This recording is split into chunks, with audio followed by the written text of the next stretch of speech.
امریکہ میں ایک نوجوان کلمہ گو مسلمان تھا۔ دفتر میں کام کرتا تھا۔ دفتر میں کام کرنے والی ایک امریکن لڑکی سے اس کا تعلق بن گیا اور اس کی محبت کا یہ تعلق اتنا بڑھا کہ اس نے یہ محسوس کیا کہ اب میں اس کے بغیر نہیں رہ سکتا۔ چنانچہ اس نے اس کے والدین کو پیغام بھیجا کہ میں اس سے شادی کرنا چاہتا ہوں۔ اس کے والدین نے کہا کہ ہماری کنڈیشن ہے کہ ہم عیسائی ہیں، آپ کو اپنا دین چھوڑ کر عیسائی بننا پڑے گا، والدین سے قطع تعلق کرنا پڑے گا، آپ اپنے ملک واپس نہیں جایا کریں گے، جس معاشرے میں آپ رہتے ہیں اس سے بالکل آپ ملا ہی نہیں کریں گے۔ اگر آپ یہ سب شرائط پوری کر سکتے ہیں تو ہم اپنی بیٹی کی شادی کر دیں۔ یہ اپنے جذبات میں اس قدر مغلوب الحال تھا کہ اللہ کے اس بندے نے یہ تمام شرائط قبول کر لی۔ ماں باپ سے رشتہ ختم، عزیز و اقارب سے رشتہ ختم، ملک سے رشتہ ختم، اور جس کمیونٹی میں یہ رہتا تھا ان سب سے رشتہ ختم، حتیٰ کہ یہ عیسائی بن کر عیسائیوں کے ماحول میں زندگی گزارنے لگ گیا اور اس نے شادی کر لی۔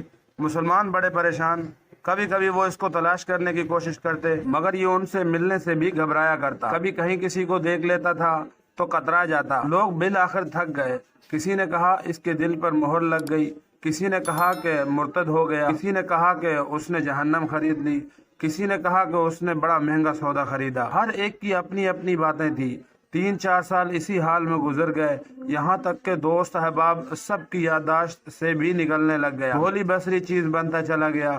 ایک دن امام صاحب نے فجر کی نماز کے لیے جب دروازہ کھولا تو دیکھا کہ یہ نوجوان آیا، اس نے وضو کیا اور مسجد میں نماز کی صف میں بیٹھ گیا۔ امام صاحب بڑے حیران، ان کے لیے تو یہ چیز بالکل عجیب تھی۔ نماز پڑھائی اور اس کے بعد اس سے سلام کیا، پھر اس کو لے کر اپنے حجرے میں گئے اور پیار محبت سے ذرا پوچھا کہ آج بڑی مدت کے بعد آپ کی زیارت نصیب ہوئی۔ اس وقت اس نے اپنی حالت بتائی کہ میں نے اس لڑکی کی محبت میں اپنا سب کچھ قربان کر دیا، بہت کچھ میں نے اپنا ضائع کر دیا، لیکن جس گھر میں رہتا تھا میرے اس گھر میں اللہ کا قرآن رکھا ہوا تھا۔ میں جب کبھی آتا جاتا اس پر میری نظر پڑتی تو میں اپنے دل میں سوچتا کہ یہ میرے مولا کا کلام ہے، یہ میرے اللہ کا قرآن ہے اور میرے گھر میں موجود ہے۔ میں اپنے نفس کو ملامت کرتا، اعمال تو میرے برے تھے، لیکن دل مجھے کہا کرتا تھا کہ نہیں، جس کا میں نے کلمہ پڑھا ہے اس کی نشانی میں نے اپنے گھر میں رکھی ضرور ہے۔ اس طرح کئی سال گزر گئے۔ ایک دن میں آیا اور حسب معمول میں نے گزرتے ہوئے اس جگہ پر نظر ڈالی، مجھے قرآن نظر نہیں آیا۔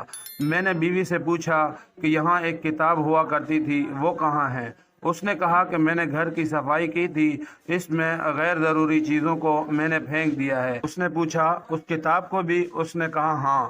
یہ وہاں سے واپس گیا اور کوڑے پھینکنے کی جگہ سے اس کتاب کو اٹھا کر لے آیا۔ جب لڑکی نے دیکھا کہ یہ بہت زیادہ اس کتاب کا احساس کر رہا ہے تو وہ بھی احساس کرنے لگی کہ آخر وجہ کیا ہے۔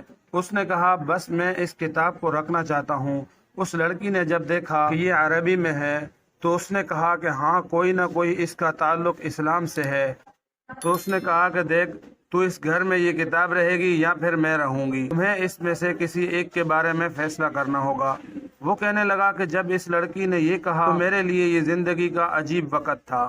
میں نے اپنے دل سے پوچھا کہ تو نے اپنی خواہشات کی تکمیل کے لیے وہ کچھ کر لیا جو تجھے نہیں کرنا چاہیے تھا۔ آج تیرا رشتہ پروردگار سے ہمیشہ کے لیے ٹوٹ جائے گا۔